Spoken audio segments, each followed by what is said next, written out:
Aku adalah Alexander, putra Makedonia, raja yang dunia kenal sebagai The Great. Aku tidak dilahirkan untuk bersembunyi di balik tahta. Sejak muda, aku diajarkan satu kebenaran sederhana. Takdir tidak diberikan, takdir direbut. Ayahku mewariskan padaku pasukan. Guruku mewariskan padaku pikiran. Namun ambisiku, lahir dari diriku sendiri. Di usia 20 tahun, dunia menganggapku terlalu muda untuk memerintah. Mereka lupa, usia tidak pernah menghentikan api di dalam jiwa seorang penakluk. Aku memimpin dari garis depan. Aku berjalan bersama tentaraku. Aku berdarah bersama mereka. Dari Yunani, menembus Asia, hingga ke tepi dunia yang mereka sebut mustahil. Aku menumbangkan raja-raja besar. Aku meruntuhkan kekaisaran yang dianggap abadi. Namun dengarkan baik-baik. Aku tidak menaklukkan dunia untuk menghancurkannya. Aku menaklukkannya untuk menyatukannya. Di setiap kota yang kudirikan, aku tinggalkan gagasan, bahasa, dan mimpi. Agar timur dan barat tak lagi saling asing. Namun bahkan penakluk terbesar pun memiliki batas. Dan pada usia 32, perjalananku terhenti. Aku pergi muda. Tapi dunia yang kutinggalkan tak pernah kembali sama. Inilah kisahku. Bukan tentang mahkota.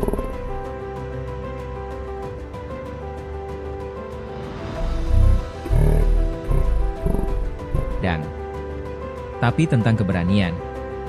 Untuk melangkah lebih jauh dari yang berani dibayangkan manusia. Aku adalah pada suatu malam, ketika angin berhembus pelan di tanah Makedonia, dan langit dipenuhi cahaya yang tak biasa, seorang anak dilahirkan. Ia lahir tanpa mahkota, tanpa pedang, tanpa dunia di bawah kakinya. Namun pada saat napas pertamanya terdengar, takdir telah bergerak. Para pendeta mencatat pertanda. Api menyala lebih terang dari biasanya. Dan seekor elang, simbol kekuasaan para dewa, terbang melintasi langit seolah menyaksikan kelahiran seorang raja. Anak itu bernama Alexander. Ia tidak dilahirkan untuk hidup biasa. Ia dilahirkan untuk melangkah lebih jauh daripada yang pernah dibayangkan manusia. Kelak, dunia akan mengenalnya sebagai penakluk, sebagai raja, sebagai legenda. Namun pada malam itu, ia hanyalah seorang bayi kecil yang membawa masa depan dunia di dalam napasnya. Beginilah kisah ini dimulai, kisah Alexander yang kelak akan disebut The Great.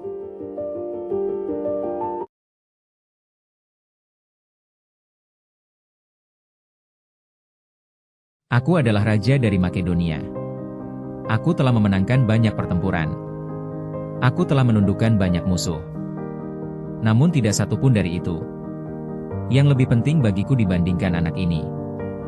Alexander. Ketika aku menatap matanya, aku tidak melihat seorang anak biasa. Aku melihat api yang tidak bisa dipadamkan oleh waktu. Aku membesarkannya bukan untuk menjadi pengikut. Aku membesarkannya untuk melampauku. Dunia ini kejam bagi mereka yang ragu. Maka aku mengajarinya untuk berdiri tegak, untuk berpikir cepat, dan untuk tidak pernah takut pada kebesaran. Aku tahu, akan tiba hari di mana dunia tidak lagi cukup baginya. Dan ketika hari itu datang, aku berharap ia tidak hanya membawa pedang, tetapi juga kebijaksanaan. Jika suatu hari namaku dilupakan, biarlah itu terjadi. Selama dunia mengingat satu hal, bahwa aku pernah menjadi ayah dari seorang anak yang ditakdirkan untuk mengubah sejarah. Pergilah, anakku. Lihatlah dunia. Dan buatlah ia mengingat namamu. Aku dilahirkan sebagai putra seorang raja, namun takdir tidak datang hanya karena darah. Sejak remaja, ayahku menyerahkanku pada para pemikir terbaik di zamanku.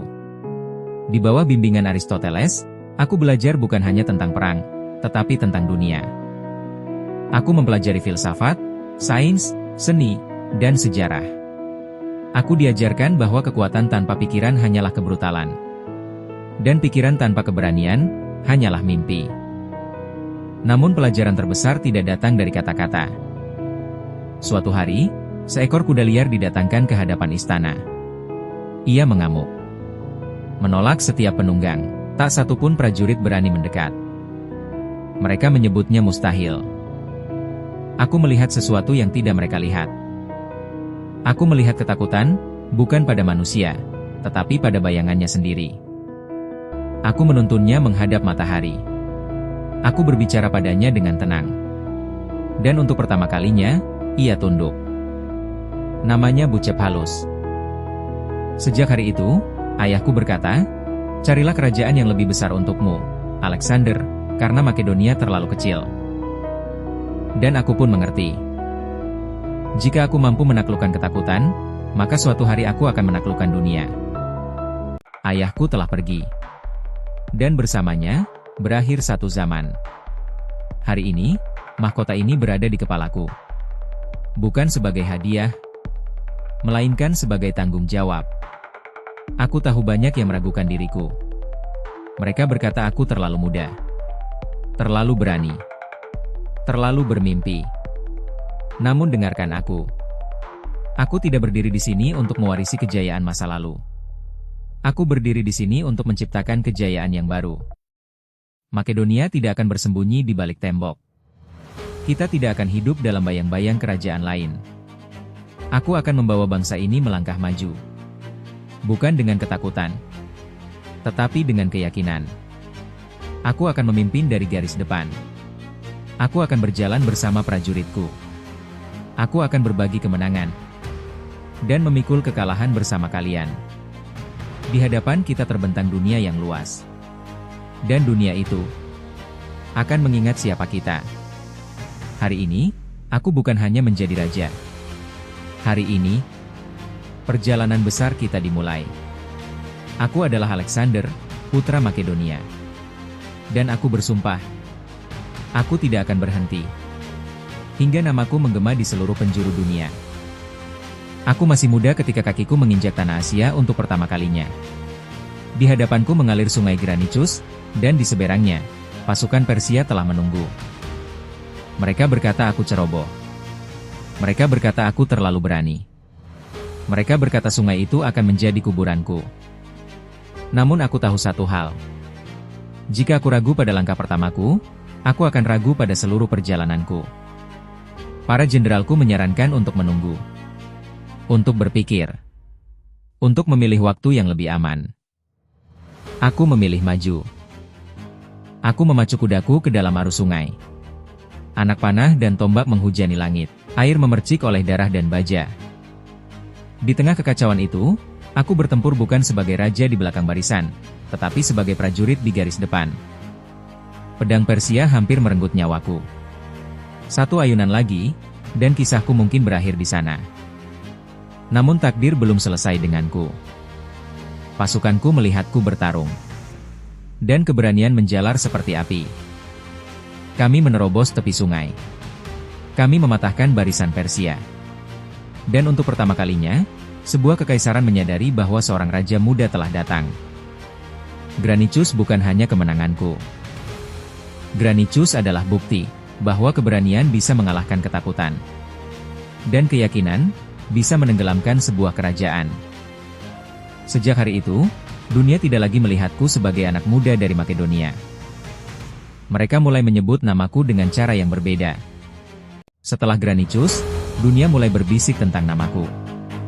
Namun bisikan itu belum cukup untuk mengguncang singgasana Persia. Di Issos, aku akhirnya berhadapan dengan raja mereka, Darius III. Ia datang dengan pasukan yang menutupi cakrawala. Jumlah mereka tak terhitung. Dan di tengah lautan manusia itu, berdiri seorang raja yang yakin pada kebesaran namanya. Medan sempit memeluk kami. Gunung di satu sisi, laut di sisi lain. Di sana, jumlah kehilangan maknanya. Aku memandang barisanku. Lelaki-lelaki yang telah berjalan jauh bersamaku. Aku tahu, hari ini, keberanian akan menimbang lebih berat daripada angka. Aku memerintahkan serangan ke jantung. Bukan ke sayap. Bukan ke jumlah. Ke raja. Kuda-kuda berlari. Baja bertemu baja. Debu dan teriakan menelan udara. Di kejauhan, aku melihatnya. Kereta perang Darius, dikelilingi pengawal terbaiknya. Langkahku tak ragu. Aku menembus barisan mereka, seperti panah yang tidak mengenal mundur. Dan ketika jarak kami menyempit, ketika mata bertemu mata, Darius memilih mundur. Kereta berbalik. Pasukannya goyah.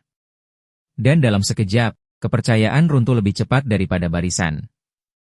Issos berakhir bukan karena Persia kalah jumlah. Ia berakhir karena seorang raja kehilangan keberanian di hadapan raja lain. Aku tidak mengejar kehormatannya. Aku mengejar maknanya.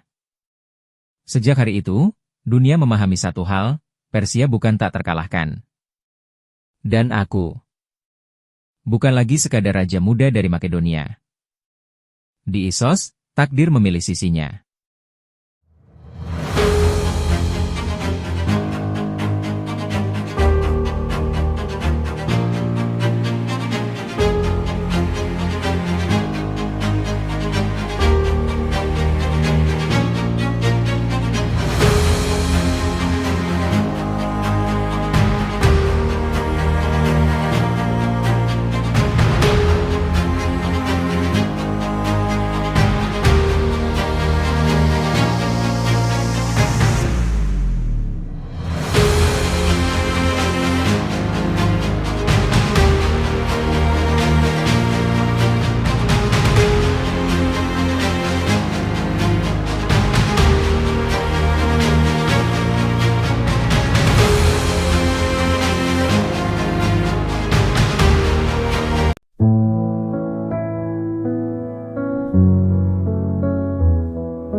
Ketika Persia runtuh, aku tidak merasa lega.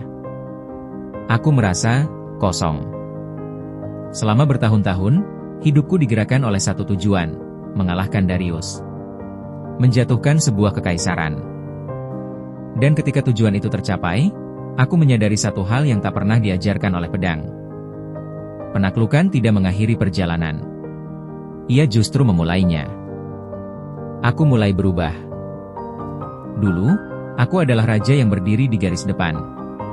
Sekarang, aku adalah penguasa atas jutaan jiwa. Aku mulai mengenakan pakaian Persia. Aku mulai menuntut penghormatan ala raja-raja timur. Sebagian pasukanku melihatku dengan mata berbeda. Mereka berkata aku melupakan asal-usulku. Mereka berkata aku bukan lagi raja mereka. Namun mereka tidak melihat apa yang kulihat.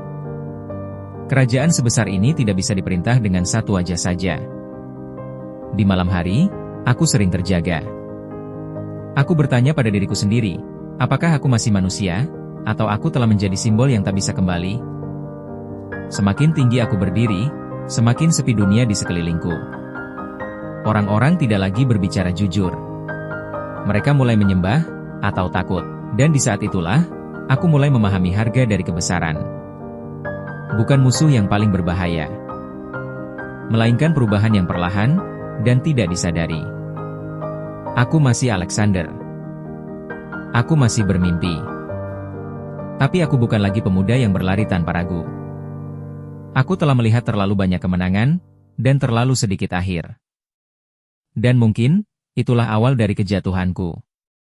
Di Babilonia, di kota yang dahulu menyambutnya sebagai penakluk dunia, Alexander mulai merasakan sesuatu yang asing dalam tubuhnya.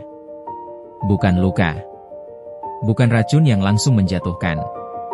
Melainkan kelelahan yang tidak pernah pergi. Demam datang pada malam hari. Awalnya ringan, hampir tak berarti. Alexander tetap menghadiri jamuan, tetap berbicara tentang rencana penaklukan berikutnya. India telah ditaklukkan, namun pikirannya masih menatap wilayah yang lebih jauh. Hari demi hari, demam itu tidak pergi. Tubuhnya melemah. Langkahnya berat, tangannya, yang pernah mengangkat pedang dengan mudah, mulai gemetar.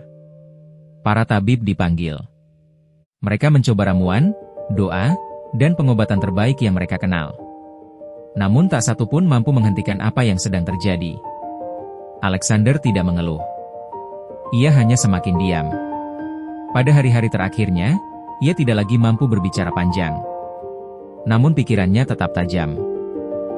Ia mendengarkan para jenderalnya berdebat, sudah mulai memikirkan masa depan, bahkan sebelum napasnya berhenti. Tubuhnya terbaring di ranjang, namun jiwanya seolah masih berjalan di medan perang yang jauh. Ketika pasukannya diizinkan masuk satu persatu untuk melihatnya, Alexander membuka matanya perlahan. Ia menatap mereka. Lelaki-lelaki yang pernah ia pimpin melintasi dunia. Tidak ada pidato. Tidak ada perintah terakhir. Hanya tatapan.